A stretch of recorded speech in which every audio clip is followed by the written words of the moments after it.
Sometimes you just need to flip things upside down and add a bit of flavor to life and racing alike. And thankfully, Australia has us covered. Oran Park is a classic Australian racing venue and has been featured on iRacing.com for years, always putting on a fun show. Hello and welcome then to round 5 for the Washington DC region SCCA Virtual Racing League at the virtual Oran Park. I'm joined this evening by the ever-talented Connor Horn as per usual. And Connor, Oran Park has been on the service for some time and is usually reserved for the most hardcore of road racing leagues. It often flies under the radar, making it a perfect venue this evening for round 5. Yeah, it's going to be a fun one. I've never actually watched a race at Oran Park Raceway, and I don't know why. It's sort of like a shorter road course compared to a lot of the ones that we've covered, especially this season. We were just at Circuit of the Americas last week, which is huge compared to this track. So for these Mustangs, I think it's going to be perfect. It should be fun. It is going to be a whole lot of fun. Of course, we've got Mustangs now finishing up qualifying, and we've got some TCR cars coming up in just a little bit. Before we go any further, Connor, I know you got some points for us to kind of talk about as we really fly through this season. Yes, excuse me. Trying to look at the Mustang points. Andrew Pallada's been really, kind of putting it to everyone so far this season. He won the last race in the Mustangs at Circuit of the Americas. He's finished top 5 at every single race. The only driver to do that who has ran the Mustangs. A 28-point lead over Robert Casera. Paul Darling back there in third, a few points further back. Camden Gruber, Ken Alseal, all in the top 5. Pallada's been very sharp this season. That he has, and I recall I get to do one of these races. It seems like every couple of months. It seems like one every season, and he's always a name to be reckoned with. Always a name we end up saying a lot in these races. Now, interestingly, he's not on the driver lineup this evening, at least not from what I can tell. So that's going to change things up a little bit in the point standings. It's it's a decent gap, but not a massive gap that he's got back to Robert Cusera, who is here. So things will certainly change up. One topic that is always pretty big when you come into an Australian racetrack on iRacing has to be the weather. It usually bakes these racetracks. And yeah, 129 degrees Fahrenheit. And that's with an air temperature, Connor, of 75 degrees. That's only a little over 20 Celsius. That's not bad, but it's baking. Yeah, that sounds like Australia to me, sort of backwards. Can't be too surprised about it, but this is going to be so tough for these Mustangs. Last week at COTA, sort of cool temperatures, not really sliding the tires too much. Here it's going to be a completely different story. You have a short track where you really don't have a lot of time to save anything. You have to go right away. These drivers are going to be sliding badly, and they're going to be aching for new tires, maybe TCR tires, TCR tires later after this run. So this is going to be tough to manage your stuff and not go off track. I think staying on track is going to be the name of the game in this one. Certainly, and these are big, heavy cars. They don't want to stay on track very easily. They will certainly take you out to the edge of the limits here at Oran Park, and will likely spit you off into the grass without caring at all. That's just how it works here. I took a few practice laps myself, just trying to get used to what this might be like, and yeah, I didn't stay on track very often. It was pretty tough to do so. So we are working through qualifying, only a few moments left, and this is a look at Peter Lausen as he comes back up over the hill. And this is a really, really flowing course. As difficult as it is to get around in a Mustang, there's a lot of good flow. Well, he is going to go for a spin there. Didn't have much of a flow going on there. That's how difficult it's going to be to keep the power down and not slide those tires, especially in that final corner. So easy to sort of get the rear end kicking out. So that's something that Peter Lausen's going to have to look for. So we will get right into our grid, it looks like. It's going to be just one moment. You always love when those little bugs pop up right before the race, but we have got cars getting ready for the grid. We'll go ahead and, well, there is your iRacing.com safety car. So it looks like we might not have the grid graphic for you, but I can promise you we're about to go racing, Connor. And for round 5, this feels like we're starting to have to think about the championship. We talked about Pallada and Cusera and the implications that Pallada not being here may have. This could be a big race in the grand scheme of things. Well, one good thing for Andrew Pallada, he's got someone to help him. That's DJ Alessandrini, who's only ran one Mustang race before this. It was the season opener, I believe, at Summit Point, and Alessandrini won that one. He's also doing very well in the TCR series, so look out for him later. But yes, that will help Pallada. That will not, it won't help Robert Casera, because Casera's going to have a tougher time trying to win this race if he wants to make up enough ground. I'm trying to look. I don't even know if Robert Casera is here, who's second in the points, so both the top two aren't even here. I thought I had seen him in the order, but I may have been mistaken. So, yeah, that's going to be big. It's going to change things up. We got to look down there, and, do we have Paul Darling? And I actually don't see him in the lineup either. So, yeah, this is going to change things up. I do see Casera.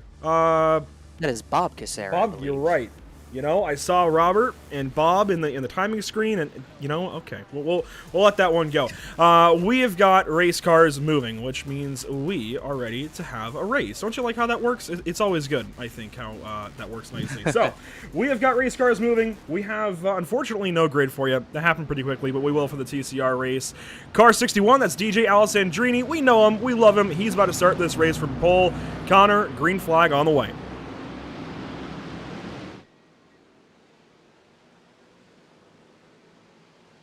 Alessandrini, solid start. Really a drag race, and it looks like that bottom line, if you will, already has the numbers. It almost feels like Daytona, getting a nice little start for that 61 car.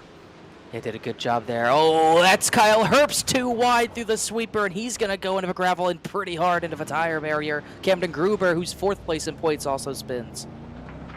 Big crunches there for the Cap and Crunch Mustang. Will move back up to the front of the field where Alessandrini has things under control, already pulling away with a nice little race lead. I say it's a nice little race lead. It's not too large yet, but to not have somebody immediately on your bumper for the heavier braking zones, that's going to feel good. A few more spins in the back, but never mind. Alessandrini still getting a little bit... getting a little bit of a bigger lead, opening up on Ken Alseal just a little bit as some drivers just trying to get their bearings here, and everyone's starting to spread out the top 3 sort of on their own here, and there's a bit of a train behind Todd Rushing. Things lining up as we work through the first lap. In a 20-lap race, we're expecting 17 laps this evening, at least in this Mustang race, and I wonder how that's going to vary between the Mustangs and the TCRs, and how that's going to change the dynamic of these races. Obviously, when there's fewer laps, it feels like drivers always have to take more chances. We'll see how that works out. Looking now at Deacon Greenfield and Peter Lausen as they wrap up lap 1. Of course, Alessandrini out front, far and away. Alessandrini doing a good job right now, just staying on track. We said, at least I said, I believe that's going to be a name of the game in a race like this, and it's worked out for Alessandrini, gotten him to a pretty decent-sized lead, and it didn't even take one corner for Kyle Herbst to go out of this race. After going into a wall, there's trouble for 4th place, a bit of a stack-up in turns 1 and 2. Todd Rushing with big damage. A couple of cars jumbling themselves around. They'll head under that Yokohama bridge and wrap back around, and this is more of a karting racetrack. This is, that's a send from the 2 car of Rushing right to the inside. I guess you could say he is rushing, but this is a kart racetrack right here, this bottom part of the venue. Then they head back up onto the proper kind of GT touring car racing part of the racetrack up over this bridge. This is just a fantastic little track.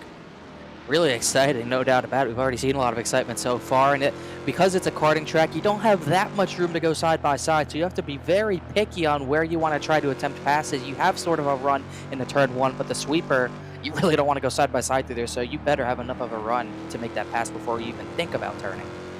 On board with Camden Gruber. Only 13 cars in this race. That means the guys who are here are going to pick up a lot of points. So that being a big topic of conversation with Pilata and Kucera, these guys that are here tonight are really going to make up a lot of points, even just on their other competitors within the series. Doesn't necessarily mean just on the top guys, but just a lot of positions going to change hands, I think, after round number 5 here tonight. And this makes you think, are we going to have a smaller TCR field as well? More than normal, I would say. Oran Park's sort of a difficult track to get around, no doubt. We've already seen that. An example of that in this race is Camden Gruber looking to see how much he can gain. He's 10th place right now, going for, I believe, 9th place on Deacon Greenfield, but he is the highest driver in points to show up tonight. He's 4th in points, came into tonight 36 points behind Andrew Pilata, 1 point behind Paul Darling for 3rd, another 8 points to Robert Kucera for 2nd, so this could be a big night for him. He is down 4 spots from the start of the race, which is not what you want to have. Of course, qualified pretty nicely, up in 5th, and has just kind of dropped back after everything that happened there at the start of the race. Let's head back up front and check out DJ. And let's check out Ken Halseal. That was a heck of a send, a bit of sideways, a bit of dirt track in there over the hill. He's going to do a little bit again out of a final corner. That's what the heat in this track is doing to these guys. The Mustangs already don't have too much grip through the corners, and you had 130-degree weather for the, pretty much all in Australia, but 130-degree track temps, it's going to be like that out of every single corner. He is full attack mode right now. Let's go on board inside the car. I mean, full attack mode right now. The way he took that kink into turn 1, he's attacking. He's got to do everything he can to stay with that 61 of Alessandrini. DJ is going to be as smooth as he can be. Saw a few slides from DJ at the same point that Ken Halseal sort of had a slide, but nothing too drastic. He's keeping the tires as smooth as he can in this heat. that's the thing you got to be so careful of, is not to scrub too much rubber. Not only does that slow you down, you know, obviously you're scrubbing friction laterally as opposed to forward or back. You're also heating up that tire, of course, and wearing that tire out. So just 5 minutes into this race, you've got to be so careful about that. And these laps are clicking off at a rate of 1 minute 14 seconds thereabouts. This will be a nice little quick race. It's going to feel like it maybe takes a little bit longer than it does, but it's not going to take all that long in the grand scheme of things. And you just got to be so careful. 17 laps around here. You don't want to be good for just 5 of them. As, oh, he had some trouble getting it into gear there. Yeah, just a little bit of trouble. He's going to drop back to the clutches of Jake King for a moment. King obviously not close enough to make any sort of move, but instead of sort of chasing down Alessandrini for the lead, he's got to defend for the second place position for a little while here. A little further back, we've got some battles trying to pop up. You know, it's like those storms that try and get going. As here we go, Max King, Camden Gruber, side by side. King going to defend on the inside. Through the kink for turn 1 into turn number 2, and you can see these 4 cars, they're into 2 little tandem battles. Lauzon and Rushing, they're getting after it, and of course, as I mentioned, King and Gruber starting to go after it. Yeah, and sooner or later, these 4 are just going to converge on each other, and then all hell might break loose if these 4 get sort of stacked up into turn 1 or somewhere else on this racetrack. I say somewhere else on this racetrack, it's really anywhere on this racetrack. Of how small this track is for racing, you can stack up anywhere here. And I like that. It really does feel like the car is just too big to get around here. I think that's a nice little challenge. You can only put about 2 cars wide, as we've actually got Carlos Pratt and Deacon Greenfield going after it a little further back. We can take a look at this as Pratt's actually taking a position away from Greenfield. Greenfield did go ahead and pit. You saw all that damage a few moments ago, a couple of laps ago on that car. He has pitted, gotten that fixed, which is always good, right? Get that refresh, get back after it, and see what you can try and rebound it, try and get back, I suppose. Yeah, obviously, Greenfield's going to go spinning in behind him. I shouldn't have said anything about him. He's going to have a little bit of a slide, so he will... Oh, Carlos Pratt just ahead of him is smashed into a tire barrier. And he is already towed. You can see the damage on his car there.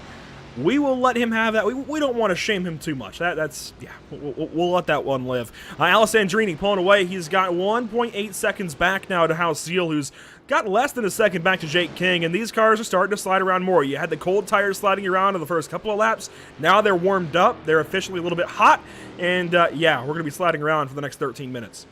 They're sliding around for the 6th position. Max King's gotten around all of it. Same thing for Peter Lauzon, but they're beating him, banging at the back. Gruber trying to get around him. Everyone's sliding. No grip already, and it's only lap 6. You see how much time Gruber has given up to King, battling now with Rushing. That number 2 Mustang has fallen back a little bit. He was much higher in this race, I feel like, Todd Rushing was. Yeah, he was. He was hanging on to a borderline top 5 position, but just wasn't able to hold on to it. Falling back a little bit of damage here and there has really cost him. Just trying to sort of, you know, get the car back under him if you can do that with how the tire temps must be at this point. So position number 9 currently for Rushing. Let's go on board and get a listen in. We heard how Seal earlier have trouble getting through the gears. These are really finicky cars to shift. Even if you're familiar with an H pattern, Connor, it just seems like you've got to be perfect on these upshifts and downshifts especially. Yeah, you do have to be perfect. There's some cars where they give you a little bit of leeway. Really, I think the Street Stock and the Mustang are the 2 cars where you really can't mess up when shifting H pattern. You have to be on it, or else you're not going to be able to get up into that gear that you want to go into, and you're going to lose way too much time if you make a mistake like that. So you have to really perfect it. Can't afford any mistakes in that regard. I think the other car I would group into that category. Well, I would have said the Spec Racer Ford a while back, but they've made that sequential. Even the Mazda is now sequential. I would probably say the Solstice actually kind of joins in that category, being really difficult to shift just because the car is already going so slow, and the gearbox is already so picky. You need to save all the momentum you can. If you start kind of hiccuping through an upshift, you're going to have a bad day on a straightaway. Ken Houseel, 2nd place. Jake King, 3rd. We've talked about these guys already, but this is actually the closest battle on the racetrack, split apart by just about 1 second. Oh, and that's going to close it up. Oh, he's going to really close it up. He's going to lose that. Houseel barely got 2 tires, right sides, in the dirt there, and he lost all that time. It's an easy mistake to do. You want to challenge, you want to dive as hard into that corner as you can. You see the brake rotors glowing there in the hard braking zone. What is that, turn 3, I believe? yeah, you want to dive into that kind of kink so aggressively, and it definitely leads you to going off the racetrack pretty quick. Doesn't matter if it's a GT car, a touring car, as we'll see a little bit later, or these Mustangs. Yeah, it's such a tough corner because that kink gives you sort of a false sense of security that you can send it farther than you really can through there. And you just end up going wide. We saw that with Kyle Herbst on lap 1, and that was worse because it was on cold tires. It sort of just lures you in with the false sense of security entering that corner, and then boom, you're in the tire barrier outside of turn 2. And I think the most difficult part of turn 1, Connor, has got to be the fact that, especially in these cars, has got to be the fact that you have some decent aero devices. You've got a pretty large splitter actually on these cars and a really big rear wing, so you can take that kink almost flat out, but that doesn't stop the car by any means. It doesn't help you when you got to stop. It'll help a little bit, adds a little bit of drag, but really you're relying on the brakes to just get you stopped, and it's a very large braking zone of these cars. They aren't big brakes, so yeah, it's easy to overrun turn 1 here. How about Bob Kucera, though? Very quiet race, position number 4, car number 45. He's split apart of everybody by about 4 seconds each direction, just nice and quietly running this race. Yeah, all the top 5 cars have been the most silent cars pretty much. No damage on any of the top 5 cars. Then you get back to 6th place with Peter Lauzon, and then sort of, not a demo derby, there hasn't been that much carnage, but, you know, the damaged cars start to show. Lauzon 6th. Max King looks clean in 7th, as he's still trying to chase down Peter Lauzon. He's been faster than him in the last 2 laps. Lauzon's got a bit of damage. Max King does look okay. He's got a little bit of rear damage, it looks like. Gruber's been mostly clean in this race. It's certainly been a hectic one. I think those first couple of laps were really hectic, and now you're starting to see these guys. Obviously, it is a bit more of a karting track, if we're being honest, but still pretty good for these Mustangs. And it's kind of how aggressive dare you be? I think at this point, how far do you push the tires and whatnot, especially with the higher attempts. Yeah, you need to have a lot of confidence to go send it into these corners because you have no room for error. The tire barriers and all the barriers around the track, they're right next to the track for the most part. And you cannot afford to go wide at any point or else you're going to have no traction. So a lot of it comes down to just being patient. You want to be aggressive, but you just can't afford to be aggressive at a track like this. On board with car 14, Max King, one of the cleanest in the field that is not leading. And, of course, that would be DJ Alessandrini way out front. In fact, DJ's got 4 seconds. I think Jake King might have just had a slow corner. He's starting to back up maybe to Ken Hauseel's zip code here in a moment. I think Hauseil is a little bit faster than Jake King. Just made that mistake to put him behind. And I think Alessandrini is just finally starting to show more muscle than he already was showing, as you noted, 4+ seconds into the lead. No worries for him in that Red Bull Ford Mustang. Probably tire conservation as well, starting to kick in, right? Yeah. You've got the tires starting to wear at this point, 13 minutes in. Yeah, DJ's car is probably doing a little better just because he's able to get out there and relax, right? He doesn't have to worry too much at this point. He's able to relax quite a bit and just get into a rhythm.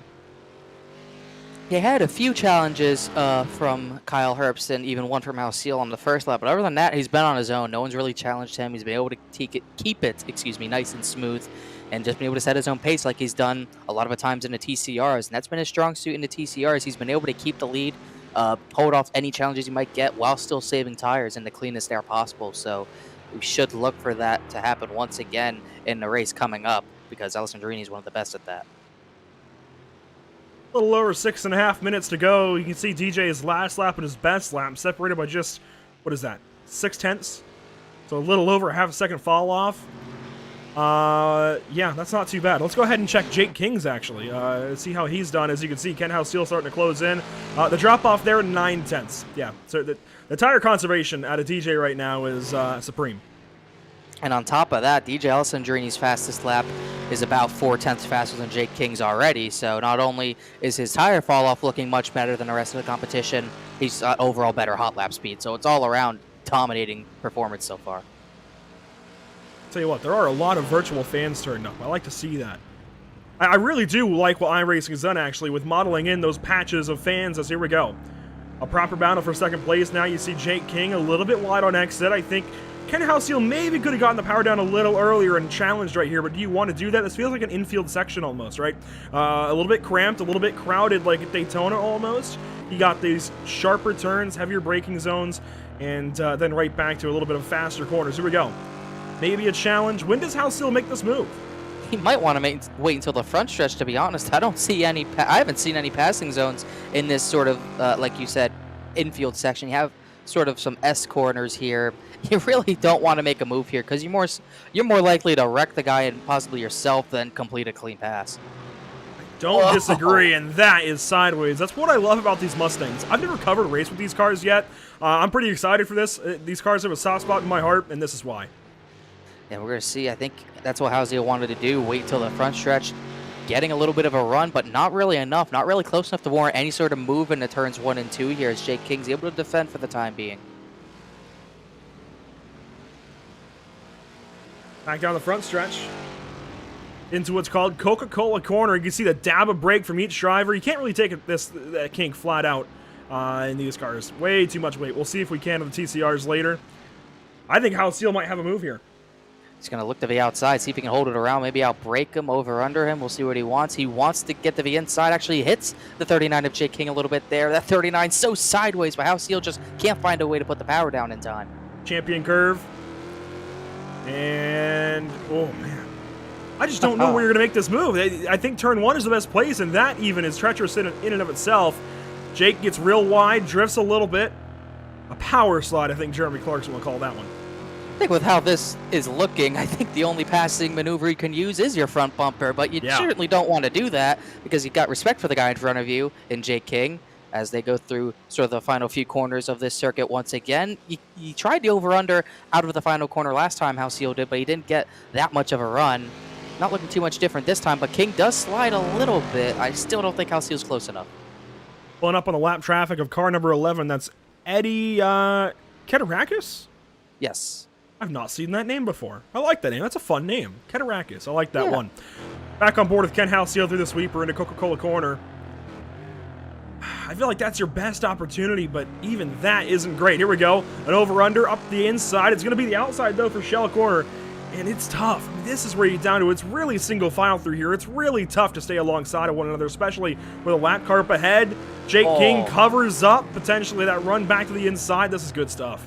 That was really a good job by Jake King to protect that over-under move there. He's been able to protect it once again. Keterakis in the way, though. Where does he go? Really nowhere for the lap cars to go here. That's a product of how small this track is. Jake King just kind of has to ride and hope that he doesn't give up enough time to Halcyon. And with Keterakis ahead, that might slow King up just enough for an actual opportunity in these corners.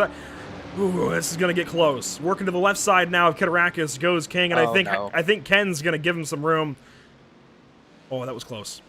Keterakis did a good job. That was probably the only time he could get out of the way and not impede both drivers. That's going to put Halcyon right back in position to make the move. Much better run out of a final corner. If through the center he did, he couldn't carry it on exit, though. So King, second place. Halcyon, third. This is your best battle on the racetrack. Your only battle on the racetrack currently. 2 minutes to go. 3 laps to go. Right on the bumper, Ken Halcyon was that time. Just can't get anything going. He has to be much further alongside out of a corner to warrant any sort of move potentially happening. He just can't get there. A little bit more of a bump that time. Getting a little bit impatient now. One corner that could actually work is Momo Corner. I'll show you where it is here in just a moment. I know this is a... Did you see the headlights turn off? Was that iRacing, or was that maybe the wrong button potentially for Jesse King? Turning the car off, maybe. I don't know. It was probably iRacing when he hit him. But anyways, here we go. So this is actually into Momo Corner. I feel like that could be an opportunity for passes, especially later on in the touring cars. It's just a little bit, it's just enough of a braking zone, I think, Connor, to get up the inside of somebody, outbrake them, get to the inside, and probably move them out of the way with the door. That could be potential passive leg. That could be something we see later. We'll have to wait and see. And you were talking about the lights turning off on the bridge section, and I did see that as well. Don't know if he accidentally turned the car off, but he got to turn it back on pretty quickly if he did. Not sure what that was, but it sort of worked out for him. He got a little more leeway on Ken Halcyon that time. So, 2 laps to go. Back through turns 1 and 2. And under the Yokohama Bridge once more, these guys are getting after it. This is just really good racing. This is the stuff you like to see in any kind of race car, especially these Mustangs. I think underused on the sim and proving why they need to be used more. Jake King gets out wide, grabs the grass, gets sideways. Halcyon look to the left side. Now he's going to look back to the right. Where does he make this? He's got to get by him at some point, right? He's got to lay a bumper if he has to. Yeah, I think he's got to lay the bumper, maybe out of a final corner, get a run down into turn one, have positioning on Jake King, and just complete the pass. Because this is insane how sideways, how far gone the tires are on Jake King. It's allowed Alessandrini an 8-second lead now as these two are battling for their podium positions. Speaking of DJ, here he comes out of the final corner, and he should get to the start-finish line just in time to send us around one more lap. Yes, look at that, 1 second to spare, and he will send us around one more time here at Oran Park. Back to second place, though. Ken Halcyon, where does he make the move? Can he get a draft for turn one? Trying to do something, just you can't make the dive bomb from that far back in a corner like this. He just has to get close to the bumper and hope it works, or maybe hope Jake King makes a mistake as they go by Carlos Pratt. He lets him by. Smart driving from that Mountain Dew machine. Here we go, bit of a run here. This might be the move for Ken Halcyon around the outside. Can he stay alongside? Can he slow Jake King down? No, he's going to try back to the right side now. This could be the inside for Champion Curve. This could be big. To the inside, Halcyon will force the issue. Just enough room left there by Jake King. Side by side, up and over the Yokohama Bridge. This might not end well, but it does. Jake gives way. Once again, lifting before the bridge. Not sure what happened there. Don't know if Jake King just wanted to give him the spot or had another issue over there for some reason. Further ahead, DJ Alessandrini going to come up into the final corner. It's the Recaro corner, and it is going to be payday corner, if you will, for car number 61, DJ Alessandrini. Going to walk out of Oran Park with at least one race win. We'll see how he does in the TCRs. Checkered flag for Alessandrini. Battle for second coming to the line. Jake King had one more shot at the bumper, but couldn't do it. Halcyon, great drive to get back to the second position after his mistake. Right past the speed shot there, you see Halcyon with the spot over Jake King. Casera will come to us right about there and take fourth spot. Kovac next up.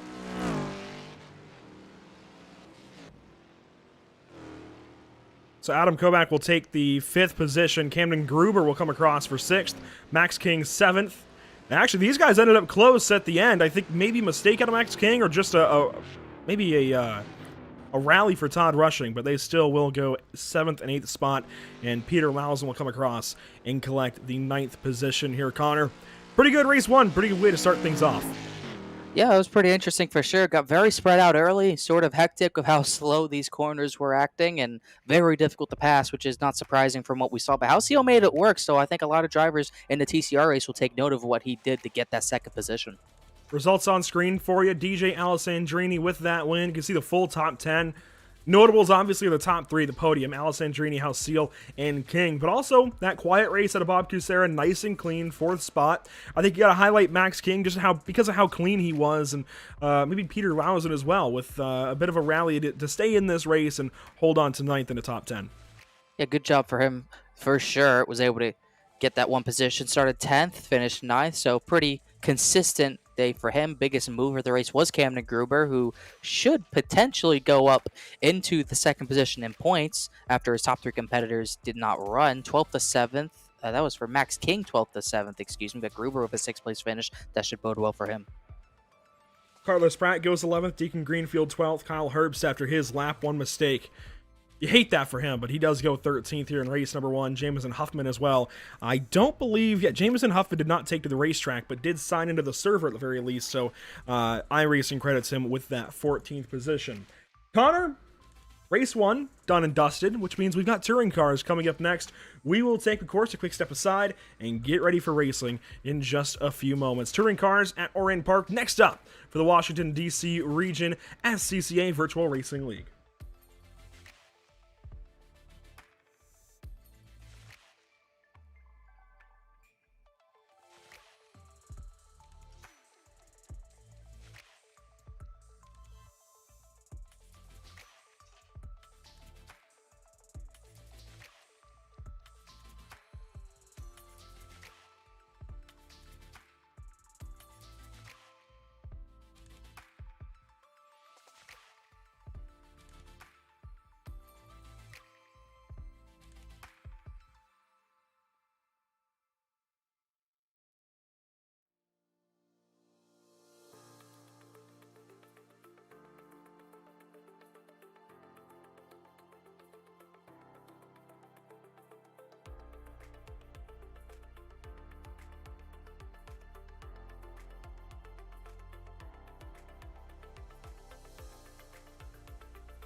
One race down, one race to go. Mustangs, they've already raced. That means touring cars are up next. And Connor, we do not have the same picture whatsoever. Things have changed here. It is no longer the nice and sunny Oran Park that we once knew. It has become a little more dreary. You can see it here. Yeah, it's different. It's nice and cloudy. Let's go ahead and take a look at the weather first off. I think that's most important given the fact that, yes, it's much cloudier. That has a profound impact. We have dropped the track temp by some 34 degrees. Can you believe that?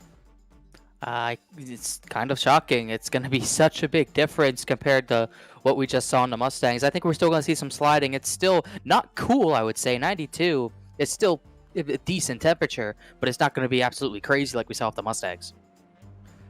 Yeah, it's still going to be warm. There's still some temperature in the air, temperature in the racetrack, and decently high humidity, but I think it's a lot more manageable for these guys, and especially with the touring cars, they need it. Let's get down to it then. Qualifying is on track. Here's a look at Jack Christie in the number 6 car, currently in the, I gotta find Christie again, 6th position. So matching the car number, how about that? Morgan Burkhardt well out front.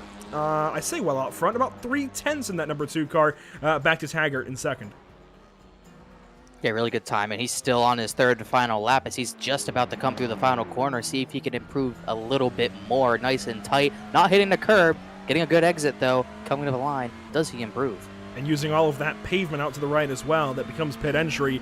Burkhardt does go faster, but he gets beaten out, actually, by Ken House-Seal. So how about that? 2nd place in the Mustangs, now 1st in qualifying so far in the TCRs. Let's check in then on race 1 winner, or at least the Mustang race winner. The one, the only, DJ Alessandrini, car 61, currently 7th.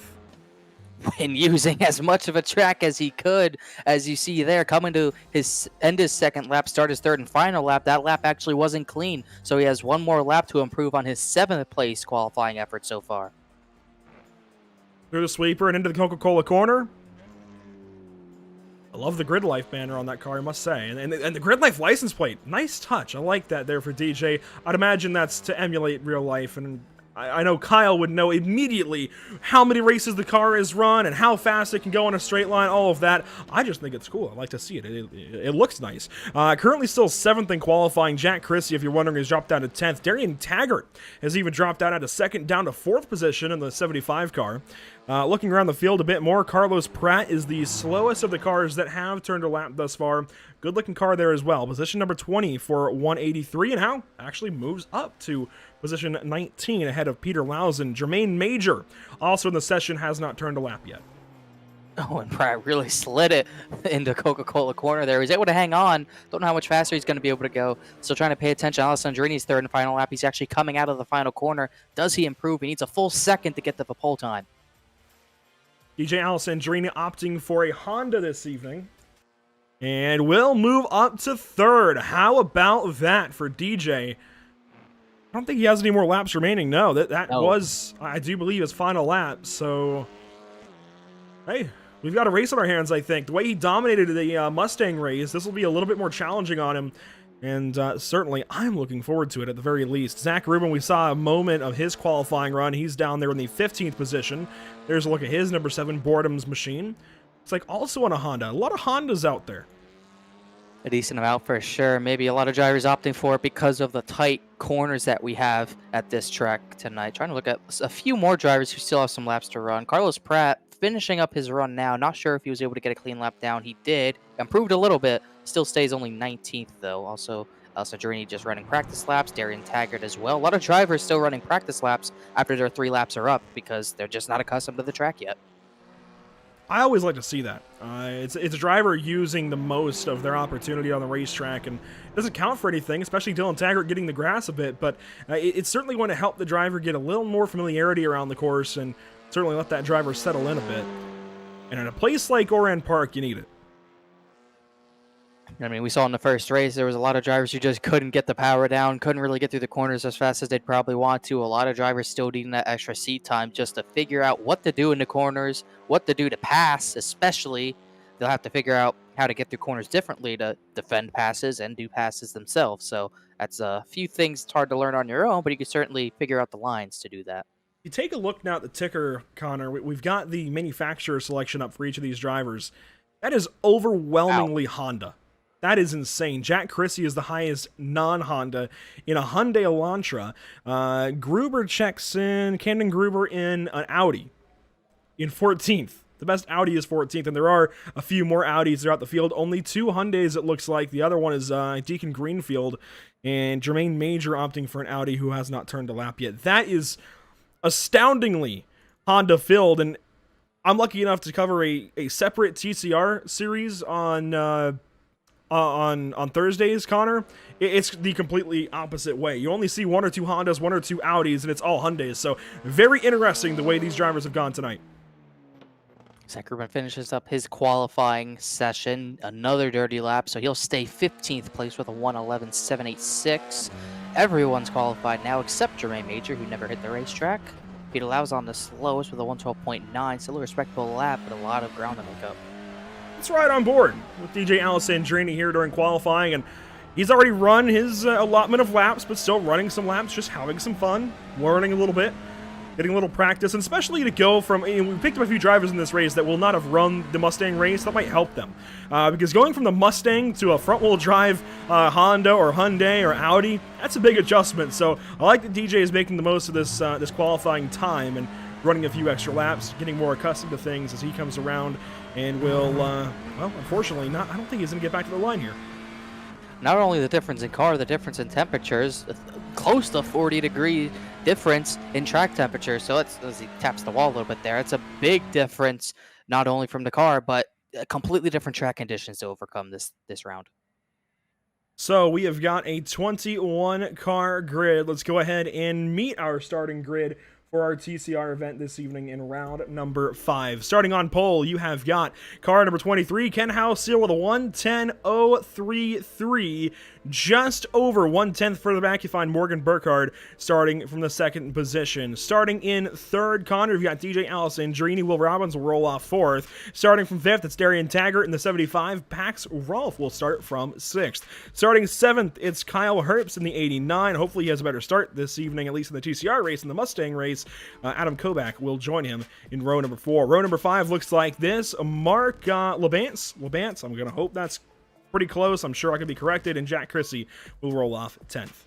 I believe it's Mark LeBancs, but I could be wrong as well, as he's actually not in the session. We'll see if he gets back in time. Starting outside the top 10, row 6, Caleb Patry alongside Max King with very similar times. The AlphaTauri livery looking really sharp on that Honda. Starting 13th, Todd Rushing alongside Camden Gruber, who we saw in the last Mustang race. We'll see if he can get through the field a little bit quicker. Then row 8, Zach Rubin alongside Jameson Huffman, who didn't make it for the Mustang race. We'll see what he can do in this one. He's usually a hard charger to look out for. Bob Kissera is doubling up races as well, a 1:12.100 for him in 17th, alongside Deacon Greenfield in the 18th position. And then rounding out the field, Carlos Pratt and Peter Lauzon on the 10th and final row, with Jermaine Major, who never put a lap down in qualifying, P21. And the points in this series, Connor, a bit of a different story. Morgan Burkhardt leads the standings. DJ Alessandrini, 2nd place. 3rd going to Pilata. Now, Burkhardt and Alessandrini are here. They are starting from the 2nd and 3rd positions, respectively. Pilata's not. John Chrissy, I'm assuming that's Jack Chrissy, because I don't see a Jack Chrissy later on, so I'm assuming Jack Chrissy then is in the 4th position. We'll see how things change up, of course, after this evening. The pace lap underway, which means we are getting ready to go green. Not much of a pace lap, the short pace lap. Not a lot of time to get the tires warmed up. We saw how bad that could be into turn 1 for Kyle Herbst. Got to be careful this time. The iRacing safety car will bear it down to the pit lane here in just one moment. Green lights are on and green flag is out at Oran Park for our TCR race. Oh, there was a lot of scrambling. They're actually touching for the race lead. They're 3 wide into turn 1. 3 wide, completely spread across this racetrack. Here we go, the sweeper and into Coca-Cola curve. Look at that field of Hondas, mostly down to turns 1 and 2. What a start. In a mostly clean start, one spinner at the back, but everyone else is able to get through for the most part, as they're 2 by 2. You can't really do that here for one set of cars, let alone the entire field. They're certainly doing their best. A really clean start, all things considered. 21 cars entered. Well, 20 actually started and 20 are still running. A few cars getting contact here and there, but for the most part, you can't really expect much more than the start we just saw. Pretty hectic start. It looked like Ken House-Seal wasn't expecting to green, and he was caught out. 1st to 3rd for him. Burkhardt takes the lead. Alessandrini moves up a spot as well. And I'll take a correction on that. Jameson Huffman and Carlos Pratt, both in the pit lane. Looks like they had issues here on lap number 1. I do like these statics, just watching these guys come up over the elevation changes here. This is a really fun racetrack. Yeah, I love that elevation change. I love that final corner. Surprisingly, it might be my favorite corner. I Cars like how hitting it that wall, sweeps. You know, wall riding, you might want to try it sometime, but everyone's still trying to find their bearings, find what line to run. I'm not sure who that was who tried doing the Larson line in the final corner, but I wouldn't recommend that, as everyone, once again, sending it into turns number 1 and 2. Once again, looks like everyone's pretty clean. Some racing in the back for 10th. Pax Rolf and Max King. Here we go, the first side-by-side it looks like in the field. Good eye. Todd Rushing just ahead. And Todd Rushing gets the bumper from Rolf there. Rolf maybe didn't like the protective line that he took there, as the AlphaTauri goes a little bit wide. Here's a look from Todd Rushing's machine, and he's going to get turned around. How about that? Rushing backwards, getting further pushed around by Pax Rolf. Yeah, that was a little bit of a stack-up gone wrong there. I don't think a stack-up can go right, but Rushing was sort of in the way in their eyes there, and they couldn't really do anything about what happened there. Zach Rubin now going to have company from Camden Gruber, a couple of drivers who ran that Mustang race, now switching over to the TCRs, one in a Honda, the other in an Audi. Camden Gruber in the Audi TCR, the first of the TCR cars to ever hit iRacing, and certainly the elder statesman, if you will, of this class. You know, it's still decently competitive, and it has really good launches, gets off the line nicely, and it's got a pretty good bit of acceleration. It's actually better in a straight line than the other cars, and we'll see if he can use that. I don't know that he's going to get too many chances to use the acceleration, but we'll see. I think that's going to be Carlos Pratt coming out of the pits, gets out of the way of everyone. Gruber, the highest running Audi right now, he's 11th at this moment, trying to make anything happen, but as we've seen, passing's at a premium here. You really have to work hard to make even one attempt. Here we go. Here's a grouping of cars. Second, third, and fourth is Burkhardt. Starts to pull away and put some time between he and Alessandrini. We've got Caleb Patry putting some heat on Ken Halcyon. This could be good. Halcyon just sort of trying to figure out the track maybe into TCR a little bit. A little bit of a struggle off the line, and has not really been able to put down the fastest of times quite yet. Alessandrini's put some distance between himself and their self, I suppose, as Caleb Patry, like you were talking about, putting some pressure on as these two are sort of on their own. Halcyon, a wider entry for a tighter exit, and it worked very well there. Jermaine Manger, Max King swap positions further back, but we stay up front. At any point in time, one of these drivers can make a big misstep, and this could be a really good battle up in the front. Let's let it breathe for a moment. Alessandrini second, and oh, there we go, a slide. Boy. I wonder if they're getting a bit of that handbrake. I wouldn't think you would ever want to, but the way they're getting sideways, it almost looks like it. That was Ken Halcyon going for a slide, and I see some cars starting to maybe go after it behind him. Dylan Taggart, Kyle Herbst starting to stack up a little bit. Yeah, Darian Taggart at the front of that line in now the 5th position, trying to hold on. He's had some lackluster finishes, but for the most part, he's been consistent. Really, I got to look at Caleb Patry. Didn't even notice he started 11th, and he's already up to the 4th place position. So a really good charge for that 8.98 so far. Really good start. And I mentioned the Audis usually have good starts. He has used every bit of that Honda to get up to that 4th position. Although he is blinking, so maybe that aided him a little bit. You know, didn't see it. Oh, Alessandrini. I hope he saw Alessandrini going off course, because that was a bit sketchy there through the midsection and rear, I guess, portion of the course. Let's see. 4 laps done and dusted now. We are still expecting 17 laps in this race. I like that the pace is very, very close.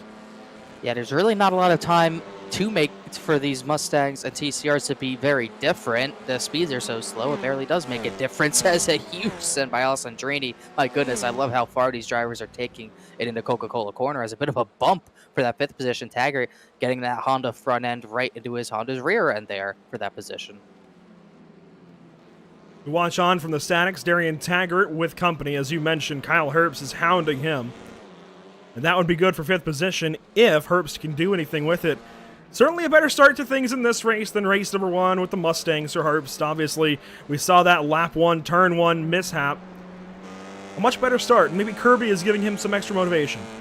I would think so. How can he not be motivated by that face? Well, you know, I think Taggart is motivated to run the heck away from it right now. Hey, it's still motivation. Fair enough.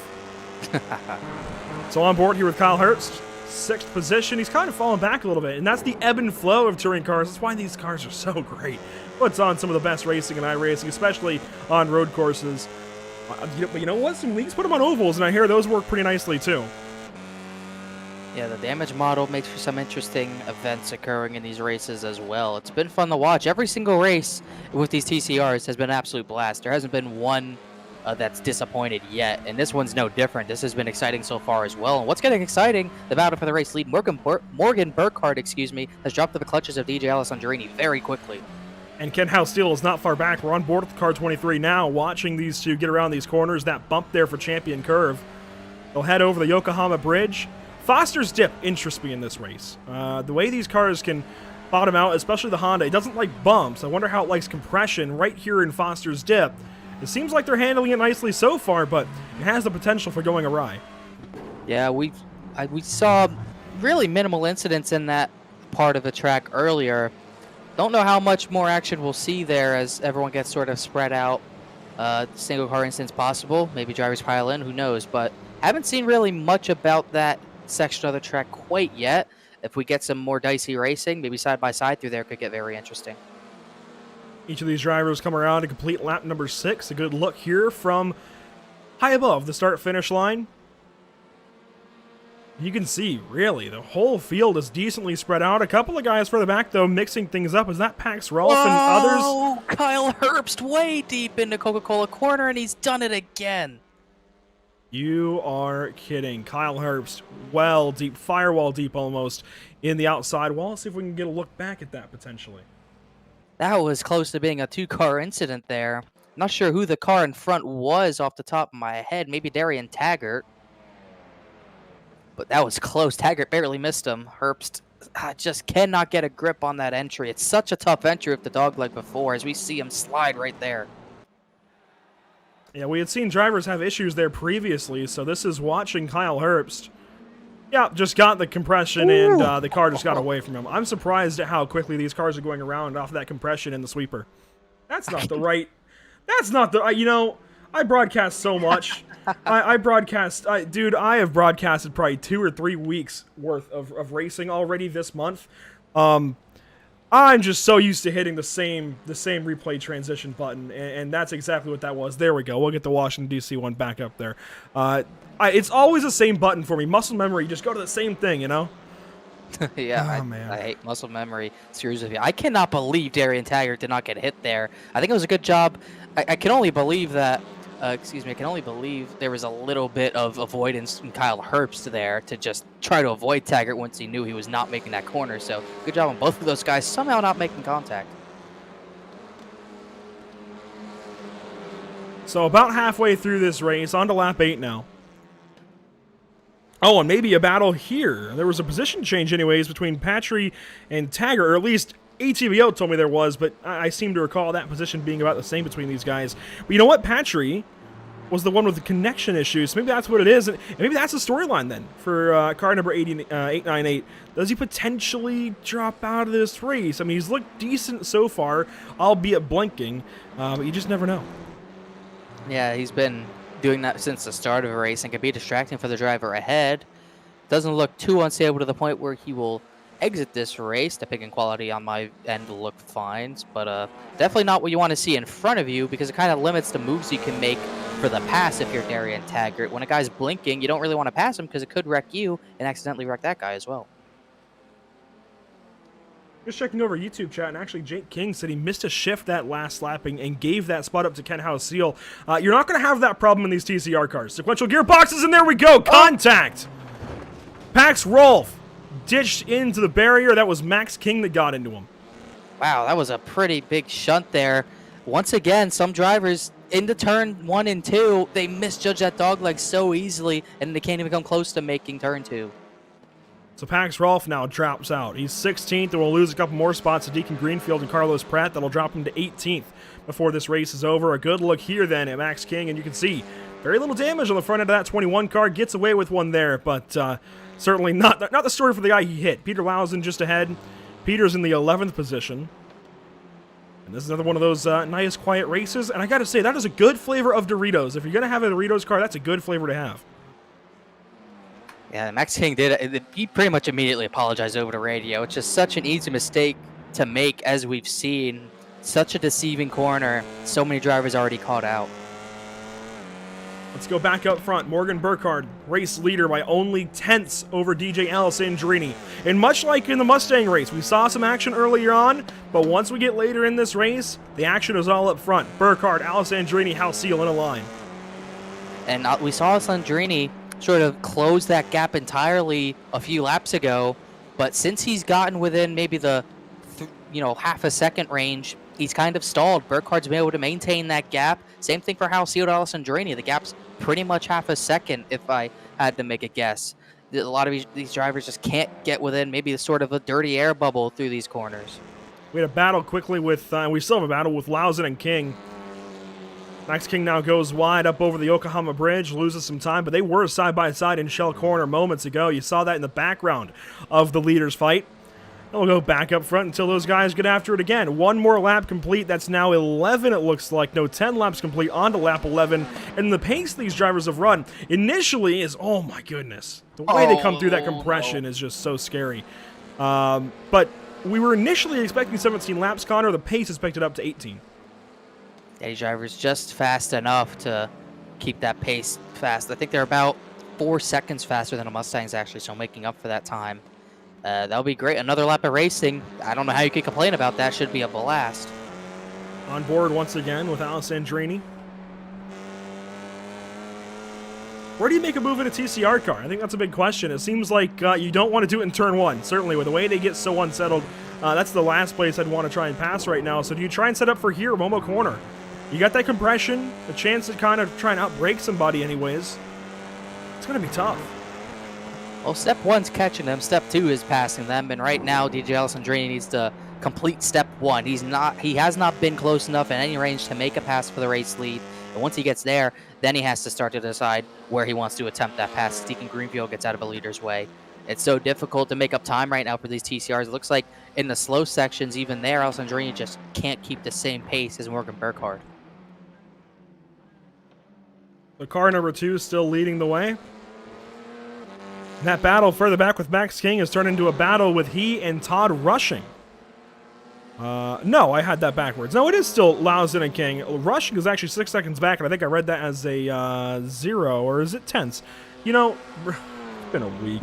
We'll just move on from that. What we do know is it's still Lausen and King nose to tail, very, very close in these two Hondas, and Lausen's a bit deep. King then looks to the apex, and every time a car in front of you misses that apex, it's a window of opportunity, and it looks like the best darn opportunity in the world, but you've got to pace yourself. Yeah, it's so difficult to pace yourself as you sort of see him, rush exiting that corner right there as they come up through not Momo Corner, excuse me, that's Shell Corner, I believe, and then Champions Curve as they're going up, as King's still trying to find a way around. Shell Corner could be a decent passing opportunity in these cars. That's that first real tough infield braking zone, if you will, where you get into that kart track. So I feel like Shell could be maybe the best opportunity to pass. Momo's going to be tough. At least it's a braking zone, but yeah, this is one of the more difficult racetracks in iRacing to pass at, for sure. Ooh, that was on a little bit wide coming into the final corner, so those two will converge on each other a little bit more, but King's still not close enough to make any sort of move. Still looking also at the potential battle for the lead. Looks like Morgan Burkhardt opening up a little bit more as Ken Halseal's kind of dropped off these top two. So Halseal starting to fade. You know what isn't fading, though? Caleb Patry and Darian Taggart are actually getting closer later on in this race. So a nice little rally here from Taggart in the last 5 minutes at this point. He's getting close. Just not quite there yet. Looking at their 2 times last lap, Darian Taggart was faster, but only by 14 1,000ths of a second. So he's going to need to be a little bit faster if he wants to take a shot at that 898. And there's a lot less fall off, so you can see Taggart's last lap, only 4/10 off of his best lap. And if we go up to Patry, keep that number in mind. Best lap, actually, we'll watch it here. So Taggart's lap this lap is going to be, across the line, a 1:11.002. For Patry, it's a 1:11.114. So, that is about a 10th difference, and yeah, Taggart just closing in, starting to quietly put some pressure on. This is for 4th. just outside the podium for these guys. And been a very good battle so far. Another battle, 7th place is actually hitting up immediately. Jack Christie a little wide out of turn 2. Kovac trying to do a switch over. Christie, one of the lone Hyundais. Kovac in that Honda. And they've got Will Robbins up the road, and then you get up to guys like Taggart and Patry. So they're quite a ways back of our lead 5, if you will.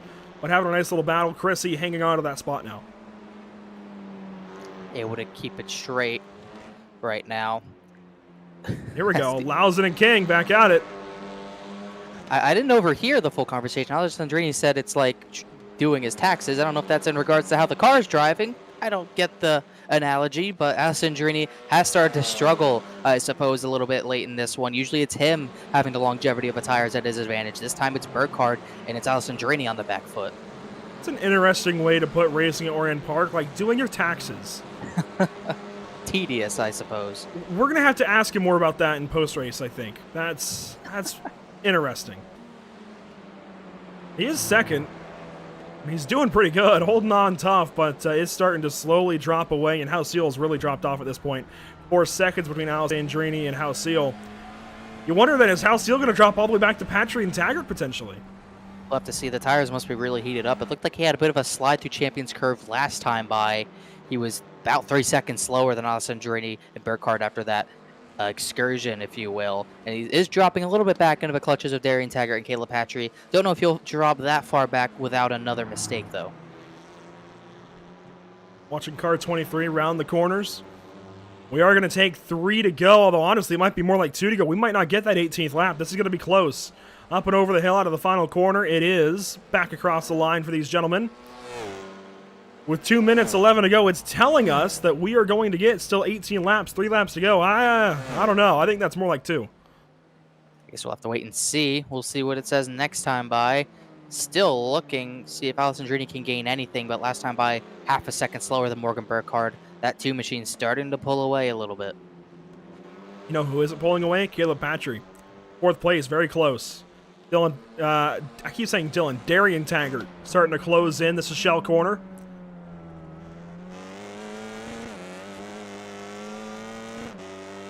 Taggart going to try and square up evenly here with Caleb Patry and get a spot before the end of this race. They can see Hauseil ahead.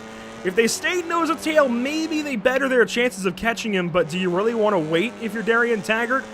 If you can get there, you've got to get there at this point. He hasn't been able to get there, though. That's the point. And I think if he does get there, of course, you do anything you can to complete that pass. But right now, he still cannot get to him. Those 2 drivers' times so similar. They were only 200ths apart from each other yet again, so neither driver giving up any sort of room.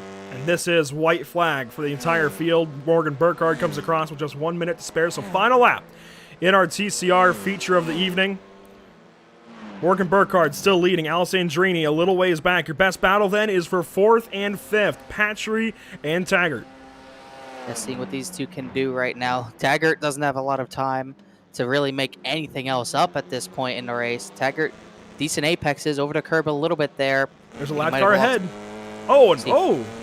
Pratt getting out of the way. Good job for him. Not trying to alter the race as Taggart closes in maybe a tiny bit. They're getting closer. Maybe, probably too little time, but Taggart is certainly making Patry feel the pressure. Further up ahead, Morgan Burkhardt going to claim a race win unless things change. It's going to take a lot now. Into the final corner, is it? No, up over the crest. Coming up to the final corner now. So Morgan Burkhardt on the verge of a first WDCR win. Washington, D.C. region, look out.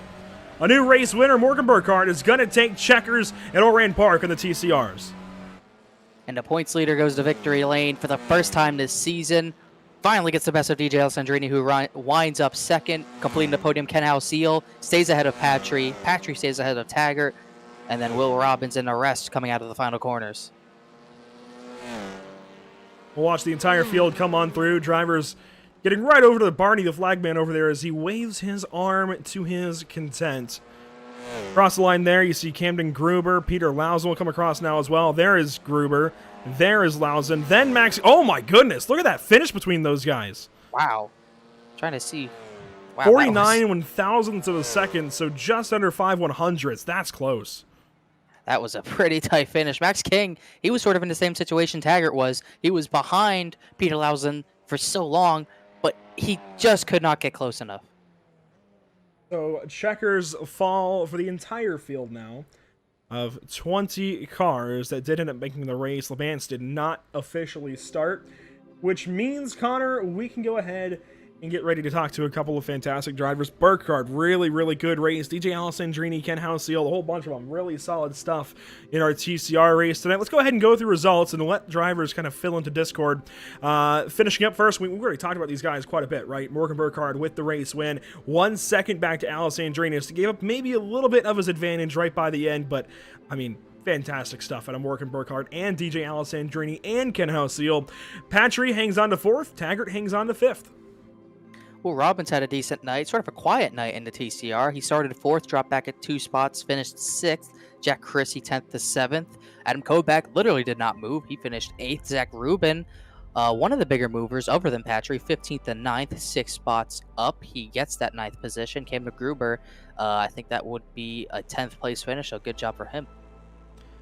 That was the wrong one. Let's go ahead and hit next page. Kyle Stuff kind of confuses me sometimes. I don't have the brain power to be smarter than Kyle Heyer. I don't think anybody does, but finishing 11th, you see Peter Lausen in the 11th, well, in the number 20 car. Max King just behind. That margin is actually tighter than I had initially seen. That is really close between those guys. That is, I mean, yeah, that's 5/100ths of a second, actually. So that's right on par. That is so close between those guys. You saw it from the speed shot. Door to door, right across the line. Todd Rushing there, 13th. Bob Cusera, 14th. And Deacon Greenfield does go 1 lap down. Deacon Greenfield was the first driver to go a lap down. Pax Rolf got the bumper. I think that was from Max King. He couldn't. He did end up finishing 16th, though. Jermaine Major wrecked on the final lap, a pretty big hit, 17th. Carlos Pratt, a tough night overall, in the 18th position. Kyle Herbst once again not finishing. An unfortunate mistake in the same corner. He made it in the Mustangs, 19th place. And Jameson Huffman, I don't even know how many laps he made. He wrecked out pretty early on the lap 1 escapade into the gravel. He gets 20th. Mark LeBancs never started. P21 officially for him. So I gotta ask, Connor, what are your takeaways then from this race, especially being such a tight race, such a challenging racetrack? What do you take away from this as we advance throughout the season, now looking to round 6 at Brands Hatch? Oran Park, tough to pass, qualifying a big key in that one, but also the initial start a big key as well. The pole sitter didn't end up winning the race like we saw in the last race. Ken Alseal, he had the advantage on the pole, a really sluggish start off the line, coming down into turn number 1, put him 3 wide middle, allowed Morgan Burkhardt and DJ Alessandrini to take advantage. Burkhardt, the ultimate winner in that, held on to the very end, while Ken Alseal sort of struggled to do anything much with his position on track. So you got to really be aggressive on the initial start at this track, because you're not going to do a whole lot much other than that. I can't disagree with anything you just said. What I will say is, getting the opportunity, and I'm very thankful for the opportunity every time Kyle Heyer calls upon me when he needs me, getting this opportunity to see these guys at Oran Park this evening gets me right back interested in this series. It always takes that to get me right back into it. I kind of forget about it until I cover it, so I apologize to everybody, but I do watch then for the rest, the rest of the season.